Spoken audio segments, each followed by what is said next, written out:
अस्सलाम वालेकुम वरहमतुल्लाहि वबरकातुहू। दोस्तों आउं अली हसन अब्बासी यहाँ जेकर मुंहिंजो चैनल पहिरियों दफ़ो ॾिसी ॿुधी रहिया आहियो त बराए महिरबानी मुंहिंजे चैनल खे सब्सक्राइब कंदा, बेल आइकन खे क्लिक कंदा ऐं जेकर मुंहिंजी ऑडियो पसंदि अचे त उनखे लाइक कंदा ऐं कमेंट बॉक्स में पंहिंजी राय खां आगाह कंदा।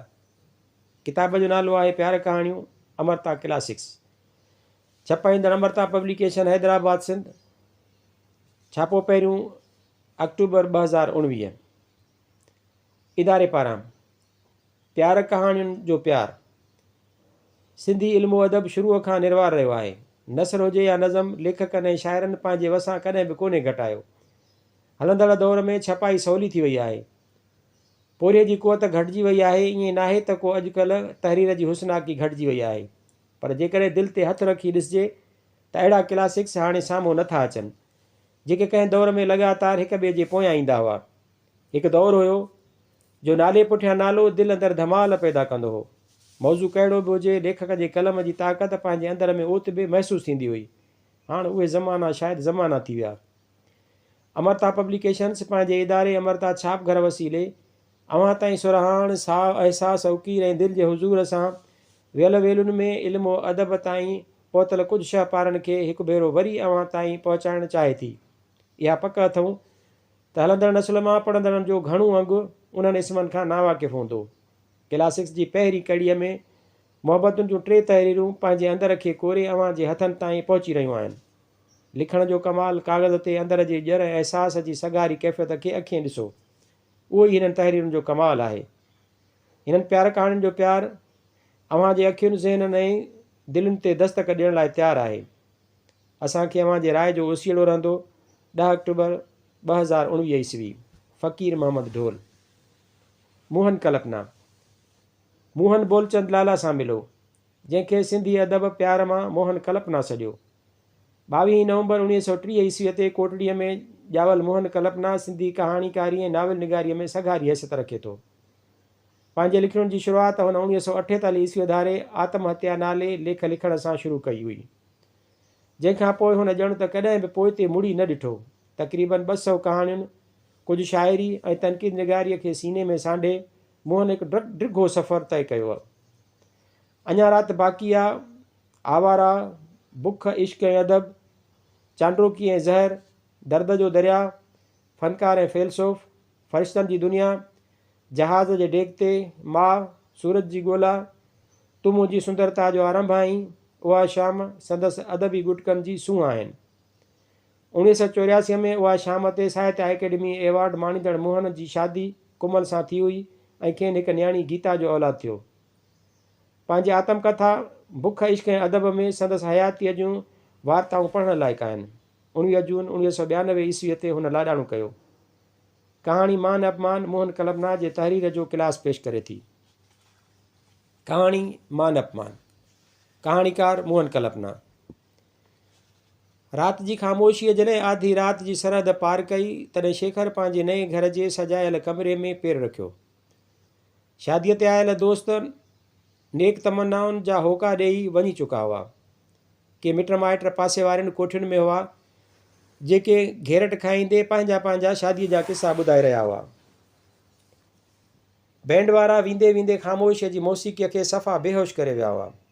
सॼो कमिरो जवानीअ जे रुमानवी ख्वाबनि जे तर्ज़ ते सजायल हो। रेशमी सेज कंहिं हिल स्टेशन तां ख़ासि घुरायल गुलाब ऐं मोतियुनि जे गुलनि सां सिंगारियल हुई, ऐं सेज ते ख़ासि हिंदुस्तानी ढंग सां वेठी हुई रेखा, गोॾनि ते हथ ऐं हथनि ते खाॾी रखी।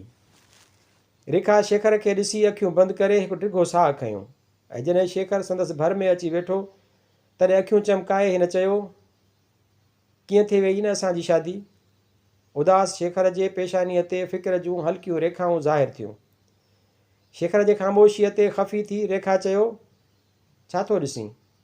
शेखर मुरकियो। रेखा हुन जे साम्हूं हुई। हिन बि हिकु डिघो साहु खयों।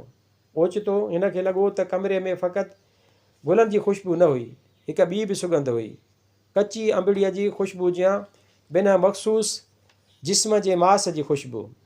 हिन अखियूं बंदि करे छॾियूं, ॼण हुन ख़ुशबू जे मौजूदगीअ खे तस्लीम करण खां इनकार थे कयईं। रेखा पंहिंजूं टंगूं सिधियूं करे साॼे पेर जे आङूठे सां शेखर खे किताई कई। शेखर अचरज में भरिजी हिकु अजनबी जियां रेखा ॾांहुं निहारणु लॻो। सियारे जी सर्द ऐं डिघी राति हुई। रेखा पलंग तां उथी खड़ी थी। अॻियां वधी हुन ओभर वारी दरीअ जो परदो हटायो। पूरनमासी जे चंड खे ॾिसी बाहूं मथे करे आरस भॻाई। हवा जो हिकु सर्द झूटो आयो ऐं रेखा जे जिस्म खे छुई उन जे मख़सूस होगाह खे खणी कमरे में फहिलिजी वियो। हाय चई रेखा वापसि वरी ऐं अची शेखर जे पासे में वेठी। हिन जे गले में बाहूं विझी चयाईं, छा थियो आहे मुंहिंजे शेखर खे? लॻो हवा जो उहो सर्द झूटो कमरे में न, शेखर जे शरीर में घिड़ी वियो। हिन रेखा जे बाहुनि खे दुश्मन जूं तलवारूं सम्झी उन्हनि खे हटाईंदे चयो, तुंहिंजे शरीर में मोह कोन्हे, पोइ ही नाटक छा जो? हिकु ॾींहुं रेखा चयो हो, शेखर आत्मा जो न शरीर जो पुॼारी आहे। हिन लाइ प्रेम रूप जो जादू आहे। पलकूं बिना छिमण जे रेखा हैरान रहिजी वई। शेखर पलंग तां उथी वञी दरीअ जे पासे वारी आराम कुर्सीअ ते वेठो। हिन खीसे मां सिगरेट कढी दुखायो ऐं शुरूआती ड्रिघनि कशनि सां पाण खे ऐं सॼी आराम कुर्सीअ खे दूंहें जी चौखट में घेरे छॾियईं। दूंहें जो घेरो जॾहिं हटियो तॾहिं हिन ॾिठो त रेखा संदसि साम्हूं बीठी हुई। छा तोखे मुंहिंजो सफ़ा ख़्यालु कोन्हे? सवाल में शिकायत हुई ऐं बेइज़तीअ जी चोट जो दर्द हो। शेखर निर्मोह लहजे में चयो, सफ़ा ख़्यालु कोन्हे? ईअं त मूं चयो कोन। ॻाल्हि छा ज़ाहिर कान्हे? ॻाल्हि छा ज़ाहिर कान्हे? ज़ाहिर ॻाल्हि उहा आहे त असां ॿिन्ही हिक ॿिए सां शादी कई आहे ऐं शादीअ जी पहिरीं राति तूं पथर बणिजी वियो आहीं। मां आहियां ई पथर रेखा। उहा तुंहिंजी ग़लती हुई जो तो मूंखे रूप जो मतवालो कोठियो। अच्छा त तूं हाणे उनजो बदिलो वठी रहियो आहीं? चई नथो सघां, सोचियो हुउमि हिन हठीलीअ सां शादी कंहिं बि हालति में कंदुसि, सा कई अथमि। मूंखे ॿियो कुझु खपंदो ई न हो ऐं कुझु खपे बि कोन। तूं मुंहिंजी ज़ाल आहीं, उनखां को बि इनकार करे नथो सघे। मूं लाइ एतिरो ई काफ़ी आहे। पेरनि खां सर ॾांहुं वेंदड़ तलवार जे वार जियां सखर खे ऊचो कंदे हिन सख़्तु कटींदड़ नुंहं में चयो, तुंहिंजे छातीअ में मुंहुं लिकाए आराम करण जो ख़्यालु मूंखे बि कोन्हे। उहो मूंखे कॾहिं बि मिली सघे थो, किथे बि मिली सघे थो। निहायत परेशानीअ विचां शेखर पंहिंजूं अखियूं बंदि करे छॾियूं। इहा ई परेशानी हुई जेका हमेशह रेखा खे शेखर जे नज़दीक छिके वेंदी हुई। हिकु पलक लाइ रेखा खे लॻो त पाण अहिड़ी ॻाल्हि चई ॼण हिकु पाप कयो हुअईं, पर ॿीअ घड़ीअ हूअ पाप जे हुन जज़्बे खे पंहिंजी कमज़ोरी सम्झी मोटी वञी पलंग ते वेठी। हिन जे अखियुनि जे साम्हूं न मालूम केतिरनि ख़्वाबनि जा मंज़र फिरी आया। उहे ख़्वाब जे हुन शादीअ खां महीनो खनि अॻु रोज़ु हर राति ॾिठा हुआ। उन्हनि ख़्वाबनि में हर चीज़ गुलनि जी ठहियलु हुई।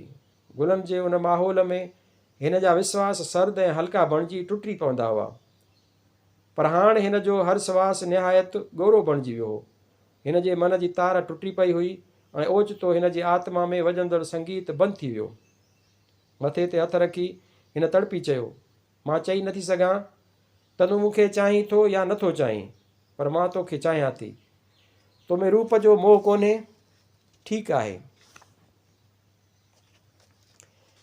अॼु राति खां, राति जे हिन हलंदड़ घड़ीअ खां मां तुंहिंजे प्रेम जे वस थी फ़ैसिलो थी करियां त जंहिं शरीर में तुंहिंजो मोह कोन्हे, मां हिन शरीर जे रूप जो को बि ख़्यालु न रखंदसि। जेकॾहिं मुंहिंजो शरीर तुंहिंजे हथ जे छुहाव जे लाइक़ु कोन्हे त मां ख़ुदि बि कॾहिं बि उनखे तुंहिंजे हथ जे छुहाव जे लाइक़ु बणिजणु न ॾींदसि। शेखर को बि जवाबु न ॾिनो। रेखा पलंग तां उथी खड़ी थी। हिन पलंग ते पखिड़ियल गुल मेड़े पासे वारी टेबल ते रखी छॾिया। चेल वटि टाइट थियल साड़ीअ खे ढिलो करे हिन वारनि मां कांटा ऐं बकल लाहे साॻी टेबल ते रखिया ऐं पोइ हिकु दफ़ो वरी बि शेखर ॾांहुं मुंहुं करे चयाईं, तूं मुंहिंजो पति आहीं।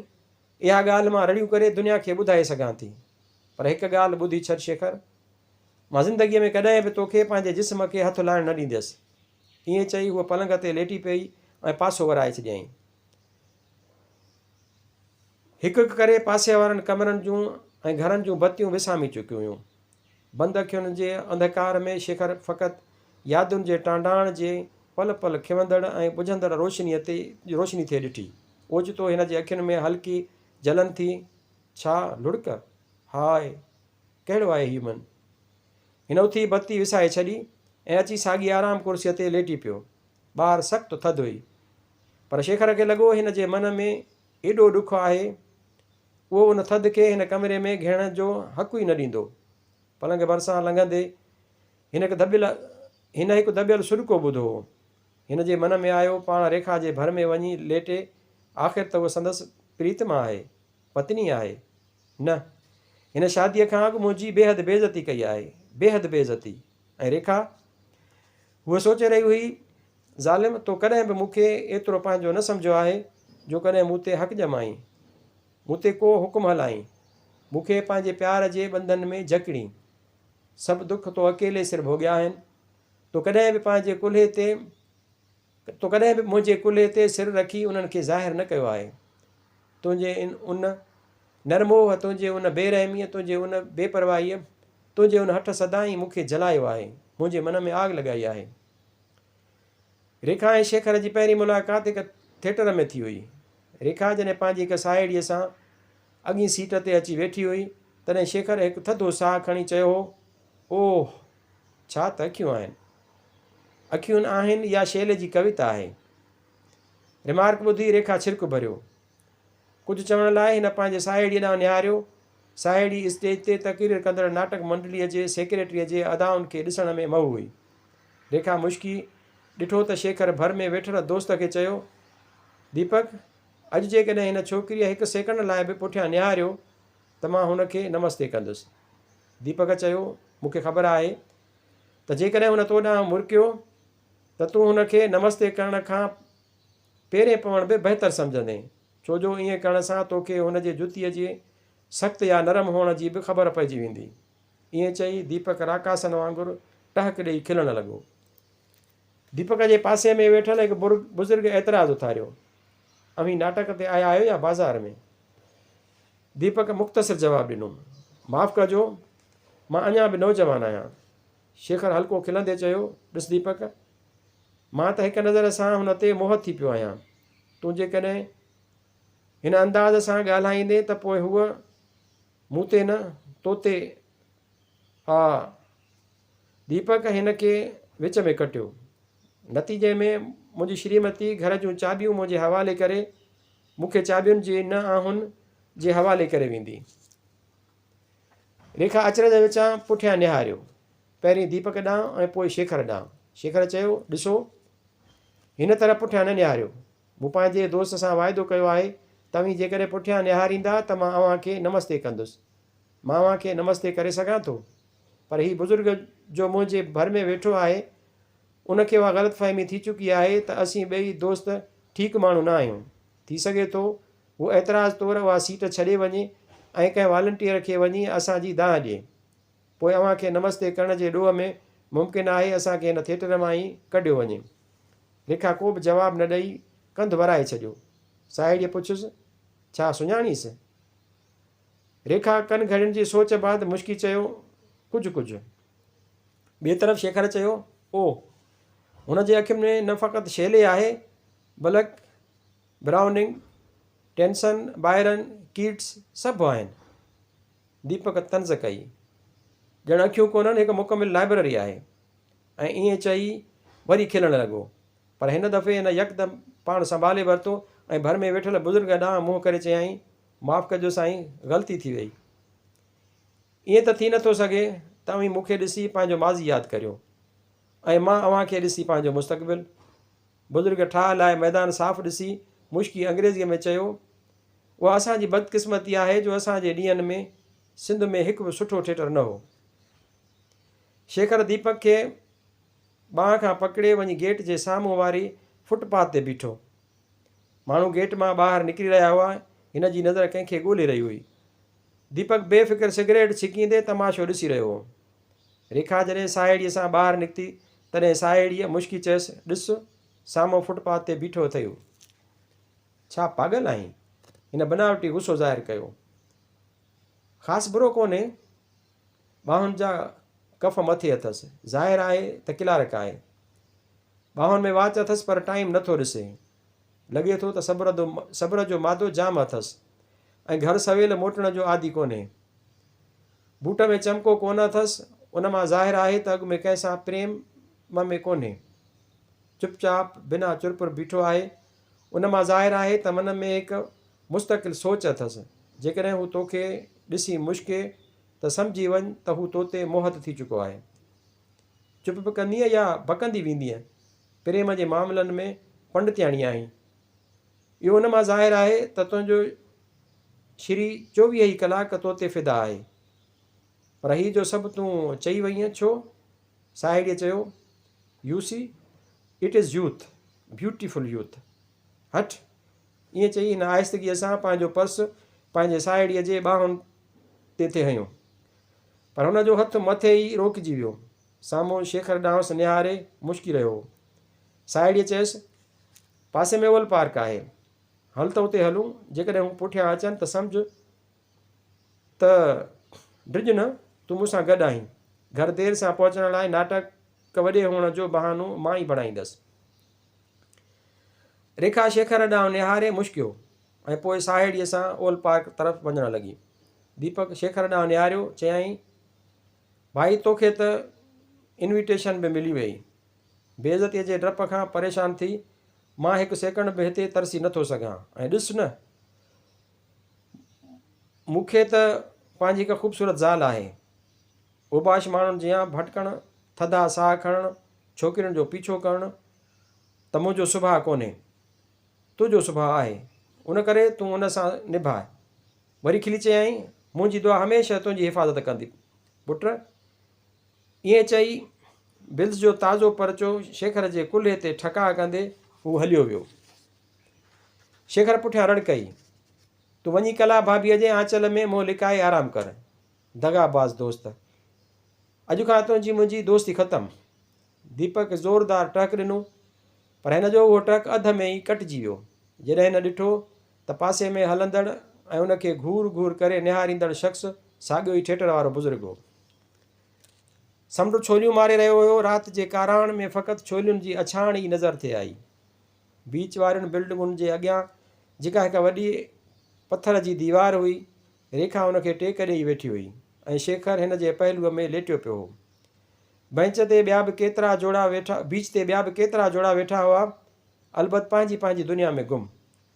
शेखर जीअं रेखा जे पहलूअ में लेटियो, तीअं हिन जी नज़र पहिरीं रेखा जे क्याड़ीअ जे उन हिसे ते पई जितां ज़ुल्फ़नि जी हिकु कतार वकड़ खाई हेठि सीने ॾांहुं हली थी वई, ऐं पोइ हिन जी नज़र ज़ुल्फ़नि जे उन ॾाकण तां मथे चढ़ी थम खाई कारे कारे तिर ते ॼमी बीठी ऐं हिन निहायत धीरे धीरे उन ते पंहिंजे स्नेह जी मुहर हईं।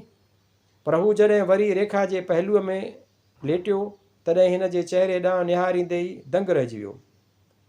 तारनि जी झकी रोशनीअ में हिन रेखा जे अखियुनि में मोतियुनि जे लड़ियुनि खे चमकंदो ॾिठो। हू ठुठियुनि भर थी वेठो। चयाईं, ही छा रेखा, लुड़क तुंहिंजी अखियुनि में? रेखा शेखर जे मुंहं खे पंहिंजे ॿिन्ही हथनि में आणींदे चयो, सागर में केतिरो पाणी आहे, केर बि उन ते नथो सोचे। हिकु इंसान जे अखियुनि में पाणीअ जूं फ़क़ति 2 बूंदियूं ॾिसी ॿियो इंसानु एतिरो परेशान छो थो थिए? पोइ शेखर खे पंहिंजे गोद में लेटाईंदे चयाईं, मन आहे केर बि उन जो अंत ॼाणे नथो, बहिकी थो वञे, स्नेह जो अमृत पाए। ऐं न मालूम केतिरो वक़्तु हू ॿई चुप रहिया। हिकु ॻाल्हि पुछां? पुछ। शायदि ठीकु न थींदो, भले न थिए। तूं आत्मा जो पुॼारी आहीं या जिस्म जो? शेखर वरी ठुठियुनि भर उथी वेठो। चयाईं, पर मां पुॼारी आहियां।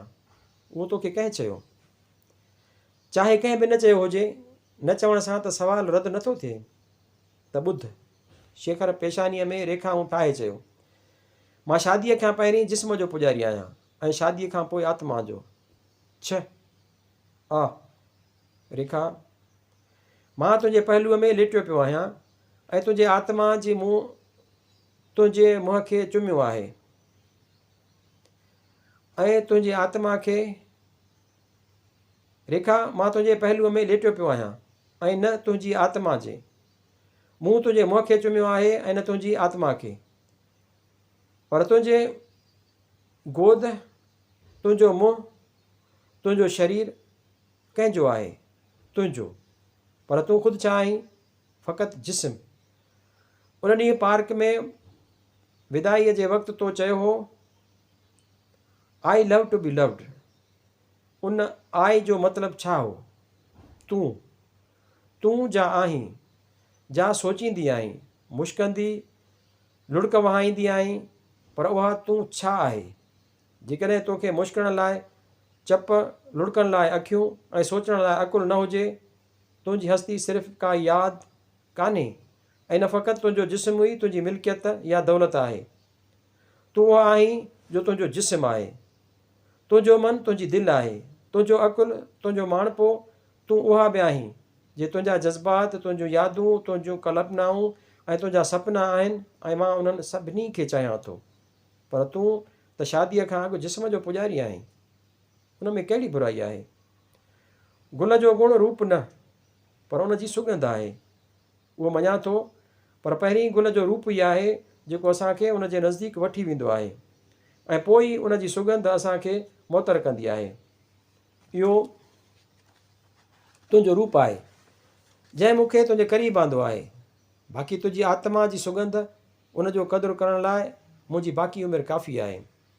हिकु डिघो साहु खणी रेखा पंहिंजो सिर दीवार सां लॻायो ऐं शेखर वरी बि पंहिंजो सिर रेखा जे गोद में रखी छॾियो। कुझु साल थिया, हिकु शख़्स आयो हो मुंहिंजे जीवन में। शेखर अचरज विचां हिन ॾांहुं निहारियो। ॿिए तरह ठीकु हो, थोरो शराब पीअंदो हो। हुन मूंसां शादी करण जो वाइदो कयो। सोचियमि शादीअ बाद हुनखे सुधारींदसि। मूं बिना हुनखे हिकु पल बि चैन न ईंदो हो। हू मुंहिंजे अखियुनि ते मस्तु हो, वारनि ते बि। चवणु न घुरिजे, पर चवां थी जो ॼाणा थी त प्रेम में सच चवणु घुरिजे। मूंखे ॾाढो भाईंदो हो। हर रोज़ु घटि में घटि हिकु दफ़ो मुंहिंजो मुंहुं ज़रूरु चुमंदो हो। मूंखे को बि एतिराज़ु न हो जो उहो त मूंखे कॾहिं बि ख़्यालु न आयो त हू मूंखे छॾे ॾींदो। पर जॾहिं शादीअ जो वक़्तु आयो, विश्वासु कंदे शेखर, हुन मुंहिंजे माइटनि खे छा चयो? चयाईं, मूं पंहिंजी तालीम ते हज़ारे रुपया ख़र्चिया आहिनि। मां पोज़ीशन वारो माण्हू आहियां। मूंखे शादीअ बाद सॼे घर खे एयर कंडीशन कराइणो आहे। न ॼाणा केतिरा पहाड़ किरिया मुंहिंजे सिर ते। हीअ जो चवंदा आहिनि न त प्रेम में माण्हू क़ुर्बानी कंदा आहिनि, सा छा फ़क़ति किताबनि में लिखण जी ॻाल्हि आहे?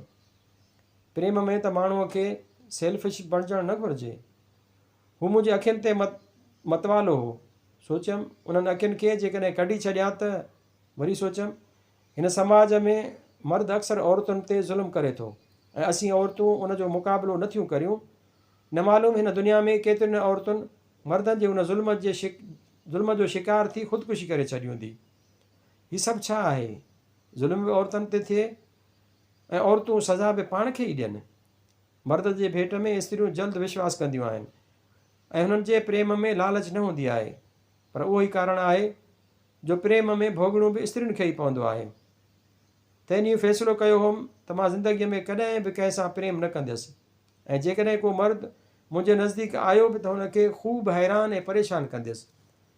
कंहिं हिकु मर्द जी बेवफ़ाईअ जो बदिलो कंहिं ॿिए मर्द खां वठंदसि। उन ॾींहुं जॾहिं तूं मुंहिंजो पीछो कयो हो, तॾहिं मुंहिंजे मन में उहा ई ॻाल्हि हुई। शेखर शिरक भरियो। पर पोइ सोचियमि, सभु मर्द त बराबरि नथा थियनि।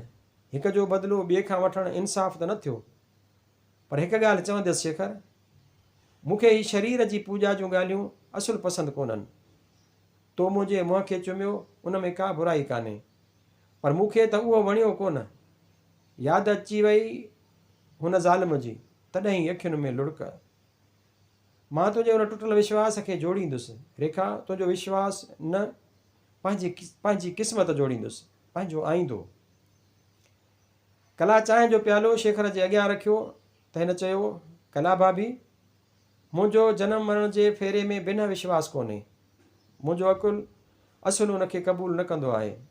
पर जॾहिं तूं चांहि जो प्यालो खणी मुंहिंजे अॻियां अची बीहंदी आहीं, तॾहिं मां क़बूलु करणु लॻंदो आहियां त पुनर्जन्म आहे, ज़रूरु आहे। दीपक ॾाढी लाहे रहियो। हिन रड़ करे चयो, अड़े रे रे रे रे, ज़ाल मुंहिंजी ऐं जनम जनम जो नातो तोसां? कला खे हिकु दफ़े कंहिं पामिस्ट चयो हो त तुंहिंजी क़िस्मत में 2 मर्दनि जो प्यारु लिखियलु आहे। मां न मां न मालूम केतिरा महीना खीसे में चाकू खणी घुमंदो रहियुसि, पर न कॾहिं किथे कला जो प्रेमी मिलियो ऐं न उहो हरामज़ादो पामिस्ट। सेफ्टीअ वारो हथु सिधो करे चयाईं, ॾिस शेखर, उहो सभु हिन घर में न हलंदो। तूं सुभाणे खां हिन घर में अचणु बंदि करे छॾ। चङो कला भाभी, शेखर चयो, सुभाणे खां मां तुंहिंजे घर न ईंदुसि, तूं मुंहिंजे घर अचिजांइ। That is right, that is right. ईअं चई दीपक वरी आरसीअ में निहारे ॾाढी लाइण में जुंबी वियो। अंग्रेज़ीअ में ज़ोर ज़ोर सां ॻाइणु लॻो। रॉक रॉक रॉक रॉक ॻाईंदे 2 बैठकूं बि कढियाईं। कला चयो, हिननि खे भाउ कोन्हे, उहा ॻाल्हि ग़लति आहे। मूंखे बि लॻंदो आहे त तूं मुंहिंजो जनम जनम जो ॾेर आहीं। दीपक उतां रड़ कई, तमामु थोरनि ॾींहंनि में तोखे जनम जनम जी हिकु ॾेराणी बि मिलण वारी आहे। अच्छा, ॾेखारी त न अथव? कला शिकायत कई। ॾेखारींदो कीअं, हुन ते हलंदी बि हुजेसि। साहिबु हिकु दफ़ो साहिबज़ादीअ खे ॾिठो ऐं आशिक़ थी पियो। पार्क में पुठियां पियुसि। साहिबज़ादीअ साहेड़ीअ खे चयो, 2 मिंट तरस त हिन सां ॻाल्हाए वठां। साहेड़ीअ नक साफ़ु कंदे पार्क जे ॿाहिरि वारे फुटपाथ ते अकेली वञी वेठी ऐं सड़क जे रोशनीअ में स्टेनले गार्डनर जो नाविल पढ़णु लॻी। शेखर साहिबज़ादीअ जे अॻियां वञी चयो, नमस्ते। साहिबज़ादीअ चयो, हिन तरह सां पीछो करण मां छा उहो ज़ाहिर कोन्हे त तव्हीं सुठा माण्हू न आहियो? साहिब जवाबु ॾिनो, पीछे करण मां बराबरि उहो ज़ाहिर आहे, पर पीछे बाद जेकॾहिं हिक ई मुलाक़ात जो शरफ़ हासिलु थींदो त मुमकिन आहे का ॿी ॻाल्हि बि ज़ाहिर थी वञे। साहिबज़ादीअ खे जवाबु वणी वियो। चयईं, पर मुलाक़ात छा हिन नमूने सां थींदी आहे? साहिब जवाबु ॾिनो, ईअं ई त थींदी आहे। पार्क आहे, अकेला ई आहे। तुंहिंजे अखियुनि में सपना आहिनि, मुंहिंजे अखियुनि में हक़ीक़तूं आहिनि। साहिब ॿियो उर्दूअ जा शाइर चवंदो, तुंहिंजे घर ते तिर कोन्हे, मुंहिंजी दिलि जलियल आहे। तूं कान थी हली, ज़मीन थी हले, आसमान थो हले। साहिबज़ादीअ हिकु चर्चो बि करे वरितुसि, अवी छा कंहिं ड्रामेटिक सोसाइटीअ जा एक्टर आहियो? साहिब जवाबु ॾिनो, तूं मूंखे पंहिंजे दिलि जी जॻह ॾे, पोइ तुंहिंजे दिलि जी स्टेज ते घणेई पार्ट करणु शुरू कंदुसि। इन तरह बि 4 मुलाक़ातूं पार्क में थियनि। 2-4 दफ़ा सिनेमा ते विया, हिकु दफ़ो गॾु म्यूज़ियम में विया, जहांगीर आर्ट गैलरीअ में विया, विक्टोरिया गार्डन में विया, पैलेस ऑफ ब्यूटी ऐं वंडर्स ॾिसी आया। हिकु दफ़ो सुंदरबाई हाल में सियासी तकरीरूं ॿुधी आया। ॿिए दफ़े बरला मशरी मां थी आया। भरोसे जोगनि मर्कज़नि मां ताज़ो उहो बि पतो पियो आहे त साहिब ऐं साहिबज़ादी हिकु दफ़ो समुंड जे किनारे बि विया, जिते 2-4 कलाक रोई समुंड जो पाणी वधाए आया। हींअर ॾींहं ॿिनि में ऑफिशियल ॻाल्हियूं हलणियूं आहिनि। इहा आहे साहिब जी लव हिस्ट्री। कला ऐं शेखर खिली खिली थकिजी पिया। शेखर चयो, आणींदुसि, शादीअ खां अॻु में हुनखे हिकु दफ़ो हिते ज़रूरु आणींदुसि। सभु मर्द अहिड़ा आहिनि, मतिलबी ढोंगी।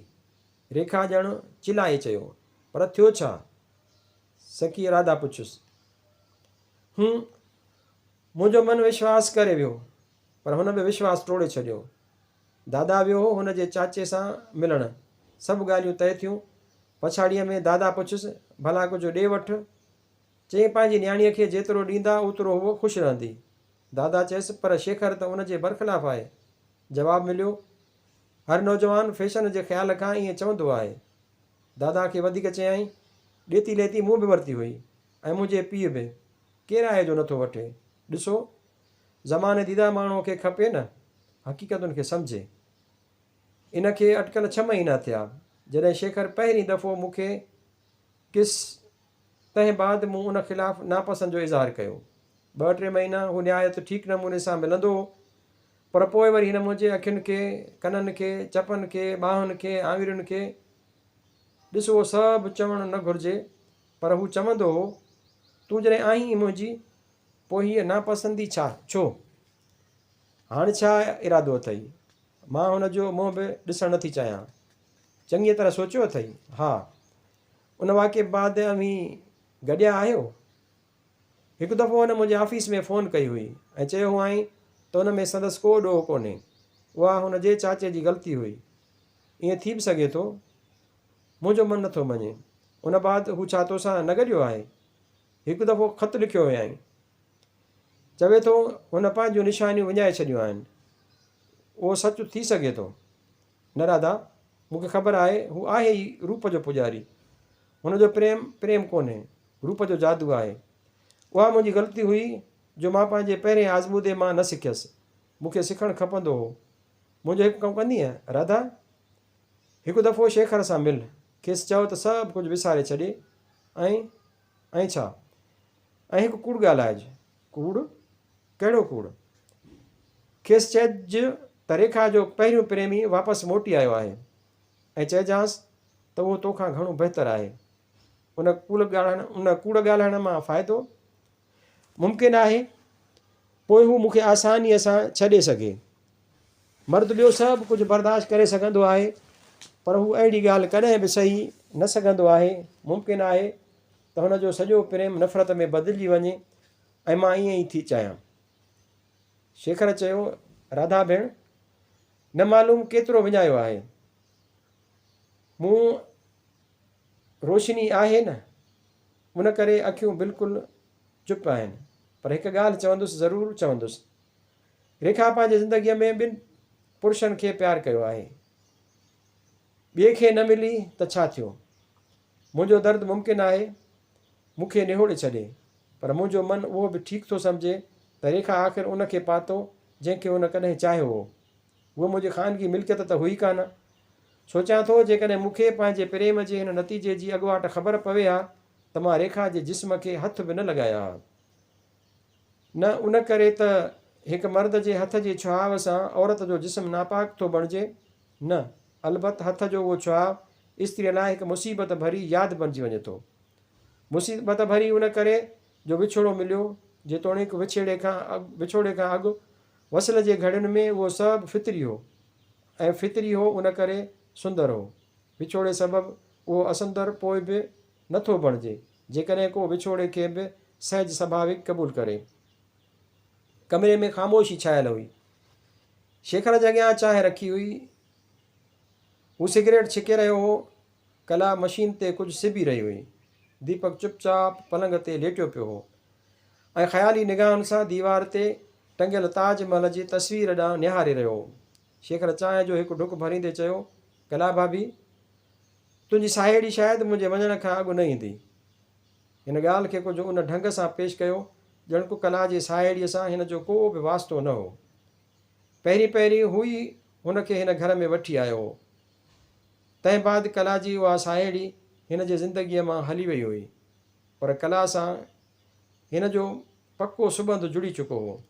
केतिरा ई दफ़ा हू पाण में मिलियूं हुयूं, पर जंहिं शख़्स जे मार्फत मिलियूं हुयूं उन शख़्स जो हिननि ॿिन्हिनि जे विच में कॾहिं बि ज़िक्र न निकितो हो।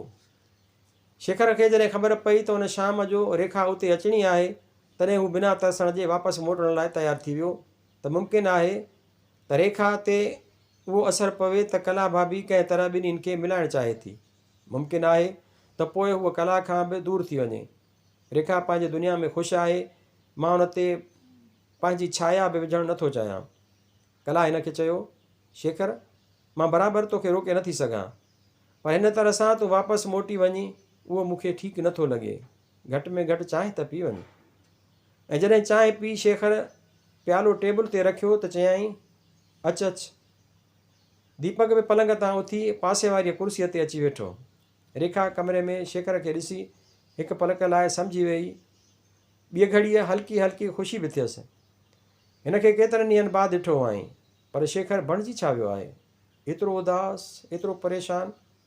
पर उहो ई ठीकु आहे। ज़ालिम मर्द काफ़ी भोॻियो थो ॾिसिजे। हूअ अञा पलंग ते वेठी त शेखर उथी चयो, हाणे त इजाज़त मिलंदी भाभी? ऐं ॿियो कोप? कला चयो। ऐं ॿियो कोप जो तूं हमेशह पीअंदो आहीं? न भाभी, घणनि ॾींहंनि खां हाणे बसि हिकु कोप ई पीअंदो आहियां। हिकु पलक लाइ रेखा ऐं शेखर जूं अखियूं मिलियूं। उन हिकु पलक में शेखर जे अखियुनि ॼण ईअं चयो जंहिंजे नाले में ॿियो कोप चांहि जो पीअंदो हुउसि, हाणे उहा ई जा न रही आहे। उन हिकु पलक में रेखा जे अखियुनि बि ॼण ईअं चयो, जंहिंजे नाले सां तूं ॿियो कोप चांहि जो पीअंदो आहीं, उहा ख़ुदि तुंहिंजो ॿियो कोप पीअंदी। शेखर, हू हिकु पलक जो जादू हो। शेखर हलियो वियो। रेखा जो शेखर सां को बि सुबंध न रहियो हो। पोइ बि रेखा खे लॻो ॼणु कुझु हो जो हिन जे मन खां, आत्मा खां कटिजी दूरि थी वियो। हिन खे लॻो ॼणु शेखर हिन तरह सां उतां वञी संदसि सॼी हस्तीअ खे नज़रअंदाज़ करे वियो हो ऐं हिन दॿियल सुर में ॼणु शिकायत कई, कला, मूंखे लॻे थो त हुन शख़्स खे हितां वञण ते असुलु दिलि कान हुई। जवाबु कला न ॾेई दीपक ॾिनो ऐं सवाल जे रूप में ॾिनो, छो? मां जो हिते आई आहियां। जेकॾहिं ग़लति न सम्झी त हिकु ॻाल्हि चवां। चओ। हू वियो ई उन करे आहे छाकाणि जो तूं हिते आई आहीं। छा अव्हांखे मुंहिंजे हिते अचण ते एतिराज़ु आहे? न, दीपक चयो, मूंखे एतिराज़ु शेखर जे हितां वञण ते आहे। छा हुनजो हलियो वञणु वॾी ॻाल्हि आहे? वॾी न, तमामु वॾी ॻाल्हि आहे। माफ़ु कंदा जेकॾहिं हिकु ॻाल्हि चवां। जेकॾहिं उहा मुंहिंजे दोस्त जे ख़िलाफ़ु हूंदी त मां तोखे छा पर कंहिंखे बि माफ़ु करे न सघंदुसि। छा आहे हुन में? ॾिस, तूं हिन घर में महिमान आहीं, उन करे तोखे कुझु बि चवण जो हक़ु असांखे कोन्हे। पर हिकु ॻाल्हि जो ख़्यालु रख त हीउ घरु पहिरीं शेखर जो आहे ऐं पोइ ई मुंहिंजो ऐं कला जो आहे। हिन घर में मुंहिंजे ख़िलाफ़ु ॻाल्हाइण जी आज़ादी मिली सघंदी, मुंहिंजे ज़ाल ख़िलाफ़ु बि ॻाल्हाइण जी आज़ादी मिली सघंदी, पर मुंहिंजे दोस्त जे ख़िलाफ़ु ॻाल्हाइण जी आज़ादी कंहिंखे बि न मिलंदी। तव्हांजी सभ्यता ऐं तव्हांजी तालीम तव्हांखे इंसान खे इंसान जी भक्ति करणु सेखारी आहे या नफ़रत? कंहिं वक़्तु तो हुन सां प्यारु कयो हो, कंहिंखे इज़त ॾियण लाइ छा एतिरो काफ़ी कोन्हे? रेखा को बि जवाबु न ॾिनो। दीपक उथी खड़ो थियो, कला ॾांहुं मुंहुं करे चयाईं, मां वञा थो। ऐं हू चंपल पाए सींढ कढी हलियो वियो। केॾांहुं वियो? रेखा पुछियो। वियो हूंदो शेखर जे पुठियां। छो? हू शेखर खे एतिरो भाईंदो आहे। कला अची रेखा जे भर में वेठी।